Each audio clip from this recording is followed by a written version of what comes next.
Bom dia, pessoal. Vamos para mais uma videoaula de biologia. Quando nós falamos em zoologia, que é a área da biologia responsável pelo estudo dos animais, a gente dá uma prioridade muito grande ao estudo dos artrópodos. Quero explicar por quê. Hoje, nós temos mais ou menos 2 milhões de espécies conhecidas, classificadas, catalogadas, das quais 50%, ou seja, em torno de 1 milhão, são artrópodos. Estudar, conhecer os artrópodos significa, entre aspas, conhecer 50% das espécies classificadas do planeta. Acredito que esse número seja bem maior, porque nesse exato momento podemos ter um cientista que está descobrindo uma nova espécie de artrópode. Mas convido você a juntos trabalharmos o que hoje a gente já conhece. Eles fazem parte do reino Metazoa, também chamado de reino Animalia, né? E eles têm as suas características gerais, como de outros seres vivos. Vamos relembrar comigo? Vocês já até decoraram. Pluricelulares com tecidos organizados, eles são eucariontes, eles são heterótrofos por ingestão, eles são triblásticos porque têm ectoderme, mesoderme e endoderme, eles têm simetria bilateral, que já expliquei para vocês, garante movimento, locomoção, captação de estímulos, equilíbrio. São celomados, lembrando que desde os anelídeos os animais são celomados. Eles são protostômios porque quando o embrião forma o blastóporo, a primeira cavidade que surge é a boca. E o nome artrópodos vem de apêndices articulados, que podem ser patas, asas e antenas. Daí o corpo ser segmentado, metamerizado. Nós já falamos disso, dos segmentos lá nos anelídeos, mas eu quero lembrar vocês aqui que os principais segmentos ou tagmas dos artrópodos são cabeça, tórax e abdômen. Às vezes a cabeça e o tórax estão fundidos numa única peça, aí você fala cefalotórax. Às vezes, o tórax e o abdômen estão fundidos numa única peça. Aí você fala tronco.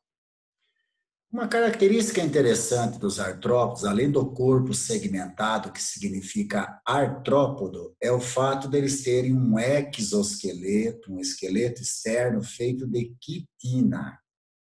A quitina é um polissacarídeo nitrogenado, ela é impermeável, ela protege o animal contra desidratação, choques, proteção, sustentação, revestimento. Eu vou fazer uma comparação meio forçada aqui. A quitina é para eles o que a pele é para vocês.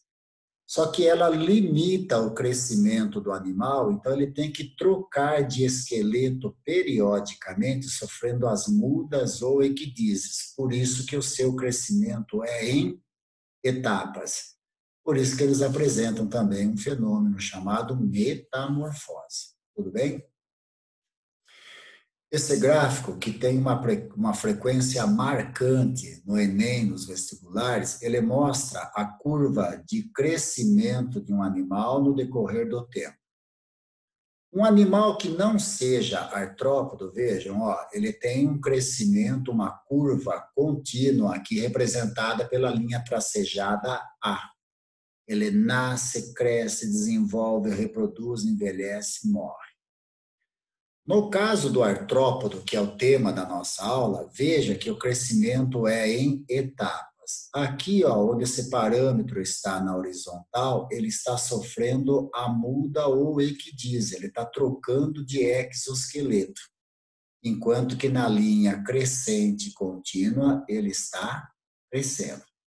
Não é fácil. Um animal qualquer, na letra A, e esse crescimento exclusivo, a curva B exclusiva dos artrópodos. É fácil de entender, não dá para confundir. Bem? Se eu pegar aquele 1 milhão de espécies de artrópodos, eles foram subdivididos basicamente em 5 classes. Os crustáceos, os aracnídeos, os unirrâmios, né, que envolveria aqui, ó, quilópodas e diplópodas, os insetos, quilópodos e diplópodos.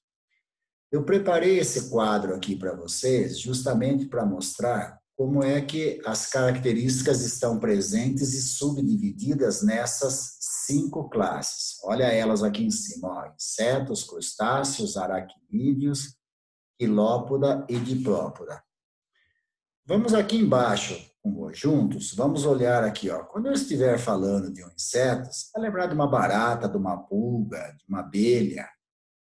Crustáceo, todo mundo conhece o quarteto lá, né? Camarão, caranguejo, lagosta, siri. Quando falamos de aracnídeos, eu dou assim uma atenção especial para as aranhas, os escorpiões, os ácaros e os carrapatos. Quilópoda é muito bem representada quase que unicamente pela centopeia ou lacraia, peçonhenta, perigosa, né? Pode até levar à morte. E diplópoda, a gente vai usar como exemplo o emboá, gongolô, conhecido pelo povo pelo piolho de cobra, porque quando tocado ele tem aquele movimento lembrando uma cobra. Vão acompanhando comigo paulatinamente o desenvolvimento dessas características. Bom, quanto ao habitat, o ambiente, inseto terrestre, crustáceo aquático, aracnídeos terrestres, quilópodo, a lacraia terrestre, diplópodo, piolho de cobra, terrestre. Quanto ao desenvolvimento, os insetos têm direto ou indireto. Vamos relembrar? Direto, sem metamorfose, sem larvas, e indireto, com metamorfose, com larvas. Na hora de falar dos insetos, eu vou explicar o fenômeno da metamorfose. Tudo bem? Crustáceos também, direto ou indireto.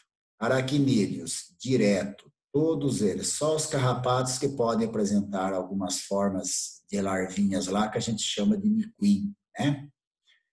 Quilópoda, direto, diplópoda, direto. Divisão do corpo. Vocês se lembram quando eu falei lá atrás do corpo segmentado, dos 3 tagmas? Olha eles aqui, ó. Cabeça, tórax, abdômen. Nos insetos, eles estão completamente separados. Nos crustáceos, a cabeça e o tórax estão fundidos em céfalo-tórax e abdômen.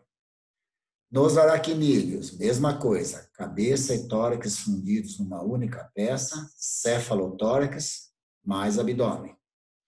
Quilópoda, eles têm uma cabeça e olha que interessante, o tronco e o abdômen estão fundidos numa única peça, formando o tronco. Já no piolho de cobra, as 3 partes voltam a ficar completamente separadas: cabeça, tórax e abdômen. Número de patas. Patas do latim é podos. Então, os insetos têm 6 patas ou 3 pares, hexápodos. Crustáceos, eles têm 5 pares de patas especializadas na captura de alimento, mais 5 pares de patas especializadas na natação. Então, o número é variável. Aracnídeos, 4 pares de patas, octópodos.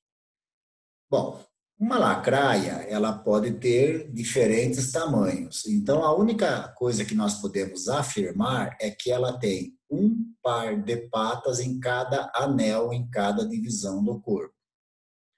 Já o piolho de cobra, diplópodo, diplo, significa 2 pares. Então, eles têm 2 pares de patas em cada divisão do corpo. Antenas, do latim, significa ceros. Então, os insetos normalmente têm um par de antenas. Tudo bem? Tá? 2 pares de antenas nos crustáceos. Um par menor, um par maior. Se vocês observarem, quando pegar um camarão na mão, você vai ver que tem antena que sai da cabeça dele e vai até a cauda, tão grande que é. As aranhas, escorpiões, aracnídeos não têm antenas. Lacraia, um par de antenas. Piolho de cobra, um par de antenas. Bem? Aí não está falando nesse esquema das asas, mas eu quero lembrá-los que os insetos podem ter zero, um ou dois pares de asas. Crustáceos não têm asas, portanto, se você ver camarão voando, você bebeu demais.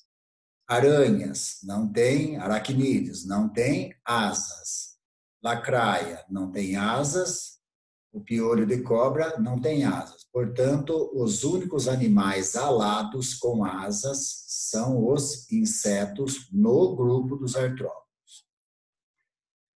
A respiração nesse grupo, né, mais exatamente nesse filo chamado artrópoda, ela é feita por estruturas específicas.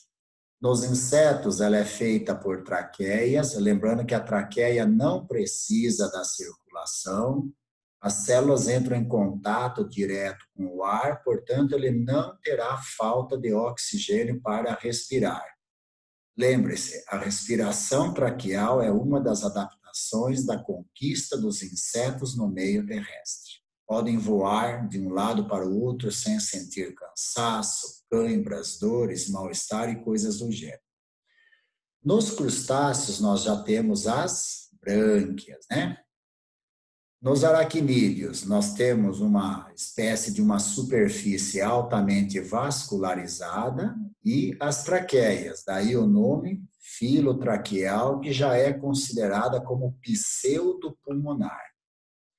Olha que interessante, os quilópodos e os diplópodos, ou seja, a lacraia e o piolho de cobra, eles têm o mesmo tipo de respiração dos insetos, feitas por traqueias. Tudo bem? Espero que esse slide tenha sido bastante elucidativo e qualquer coisa depois a gente fala. Essas características aqui, ó, eu já acabei de falar para vocês, exatamente no slide anterior, tá? Vocês verão que esses slides dão uma prioridade ao estudo dos insetos, até porque daquele 1 milhão de espécies que eu falei, 900 mil são insetos.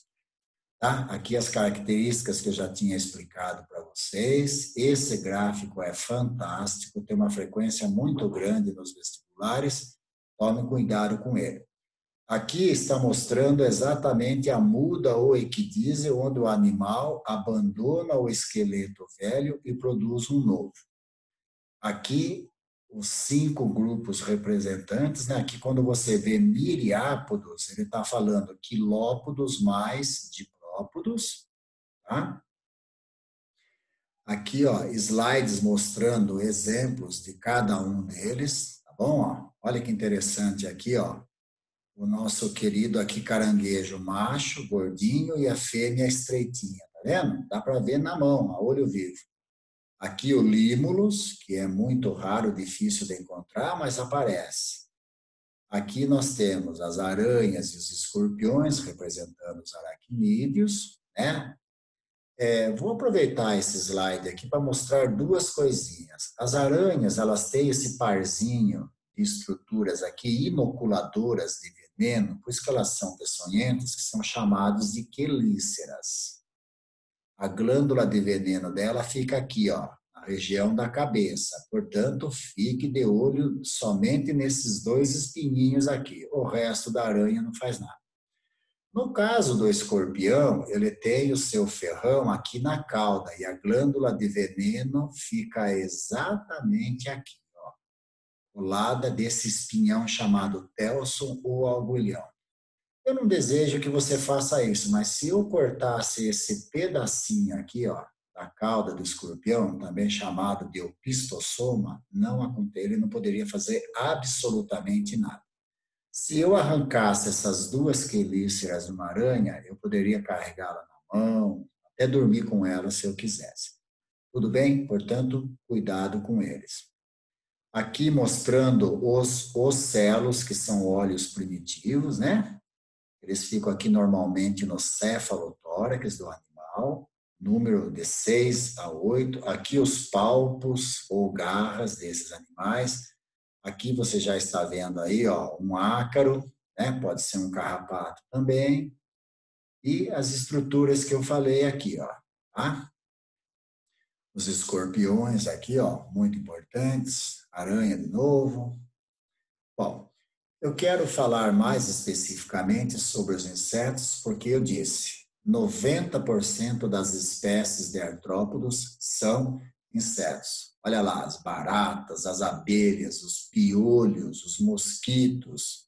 Lembrando que só mosquitos fêmeas, aí o Celso fala as mosquitas picam. Formigas, que também podem ser chamadas de saúvas. Olha lá, o corpo deles está dividido em cabeça, tórax e abdômen. Eles têm um par de antenas, 3 pares de patas, tá? Aí alguns exemplos para vocês. São os únicos invertebrados que têm asas, por isso que eles são alados. A palavra asa vem do latim iter. Então, nós temos a traça, que é sem asas, a maioria dos insetos que tem 2 asas, mas se você pegar a libélula, o besouro, eles já têm 4 asas. Olha a libélula que a criançada chama aqui de helicóptero. Tudo bem? Bom, eles têm reprodução sexuada, fecundação interna, e aqui eu tenho que discutir com vocês um fenômeno muito interessante que é chamado de metamorfose, que é uma sequência de mudanças e transformações que o animal ocorre desde a fecundação ao zigoto até atingir o estágio adulto. Na verdade, é um processo de crescimento. Os ametabólitos ou ametábolos, eles não sofrem metamorfose. A literatura cita um caso que é a traça do livro, tudo bem? Então ela tem desenvolvimento direto como você. Nasce, cresce, envolve, reproduz, envelhece, morre, sem passar por mudanças. Os hemimetábolos são aqueles que têm metamorfose incompleta. Do ovo ou zigoto sai uma larva chamada ninfa, e essa larva sofre mais uma metamorfose e se transforma num organismo adulto chamado imago. Tudo bem? Então, quem tem ninfa é hemimetábolo. A grande maioria dos artrópodos, eles são holometábolos, ou têm metamorfose completa. Do ovo ou zigoto sai uma larva. Essa larva, na boca do povo, é chamada de lagarta. Então, olha as lagartas aqui. Depois sofre mais uma metamorfose, transformando-se em pupa, casulo ou crisálida.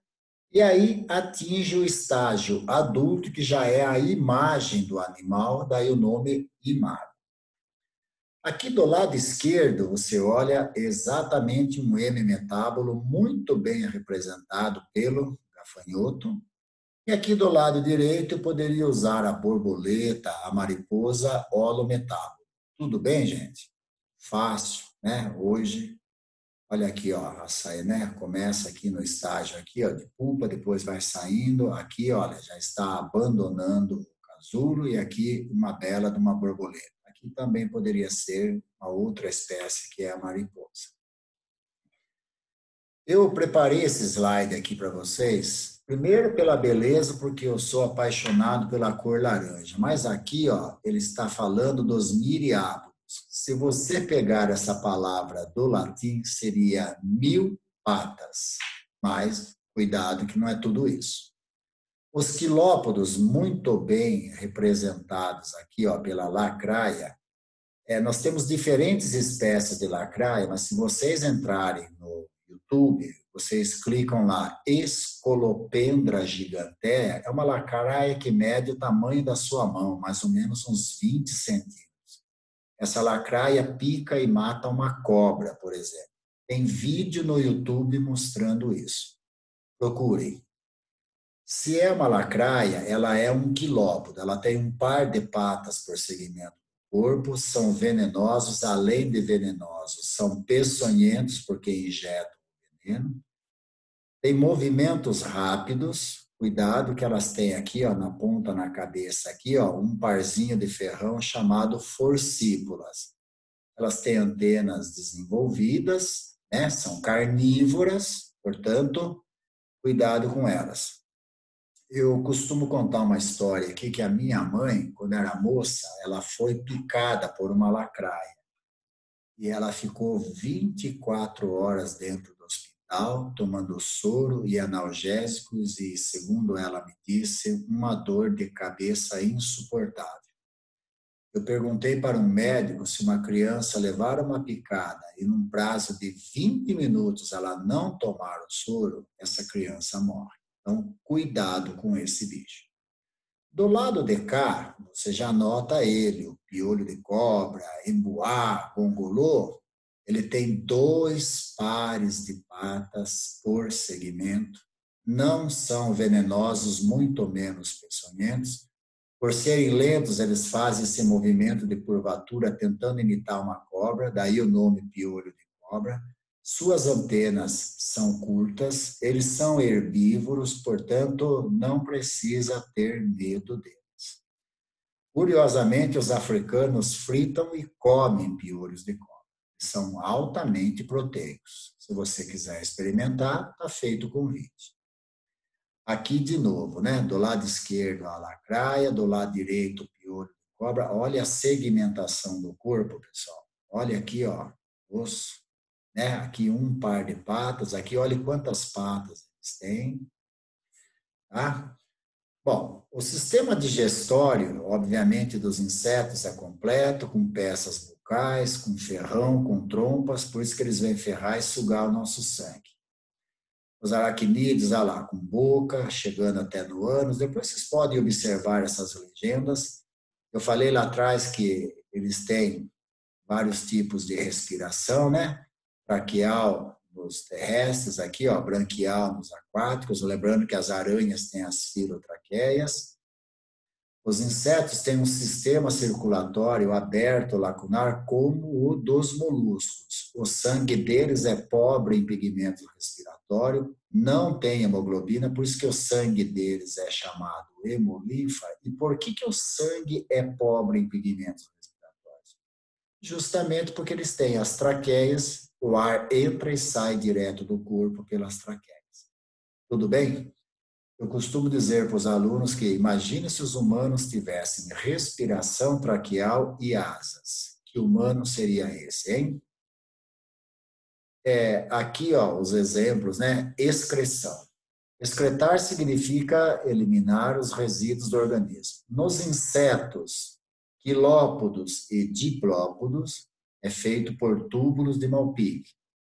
Nos aracnídeos, na coxa da pata, existem as glândulas coxais.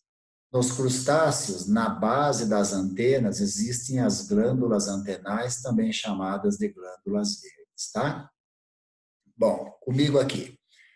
Os insetos e os viriápodos, eles excretam ácido úrico, porque é pouco tóxico, ele é praticamente insolúvel em água, e com isso, sendo terrestres, eles combatem a desidratação, não gastando água para eliminar os excretos. Os aracnídeos eliminam um excreta chamado guanina, que tem as mesmas propriedades do ácido úrico. Lembra aquela guanina, a letra G, que dá no DNA, RNA? Já os crustáceos, eles eliminam amônia. A razão é óbvia, eles estão na água, a água dissolve essa amônia. O sistema nervoso, se vocês observarem aqui, ó, ele continua sendo ventral, ganglionar, né? Dispostos em cordões nervosos espalhados pelo corpo. Por isso que tem até uma brincadeirinha que você pode fazer. Se você cutucar uma barata na costa com agulha, ela não faz nada. Agora, se você cutucar a barriga dela, onde fica a região ventral, o sistema nervoso, ela dá até pulos. Portanto, se você não tiver medo de pegar uma barata na mão, faça essa brincadeira. Aqui mostrando exatamente, né, os tagmas, a cabeça, o tórax, o abdômen, daí o nome corpo segmentado, o local dos olhos, das antenas, e com isso eu termino essa belíssima aula com esses belíssimos slides. Eu vou mandar para vocês listas de exercícios, eu mando todas elas gabaritadas. Tenham paciência, vão fazendo. Se o gabarito não está do lado da questão, ele está no final da lista de questões. E não desanimem, tá, pessoal? Na volta das aulas, a gente pode até rediscutir, fazer revisão dessas aulas aí, tá? O que eu tenho feito? Essas videoaulas eu tenho passado no plural, eu tenho passado no WhatsApp, eu tenho passado no Gmail e segunda-feira eu vou fazer um treinamento sobre o Langout e aí eu vou combinar horários com vocês para a gente fazer alguns exercícios usando o Langout. E aí dá para a gente interagir, dá para eu falar, ver o seu comportamento, a sua voz. Peço mais uma vez encarecidamente paciência, não fiquem fazendo bagunça, aproveitem o WhatsApp para tirar as nossas dúvidas e mandar as suas dificuldades. E repito, qualquer dúvida, fale com o professor primeiro. Não fique usando redes sociais. Não fiquem passando essas aulas para seus colegas, porque eu acho que aqui é um trabalho diferenciado, personalizado e ninguém melhor do que você para conhecer o professor Celso. Tudo bem? Agradeço a sua atenção, um bom final de semana e até a próxima. Beijos do gordo, tá? Tchau.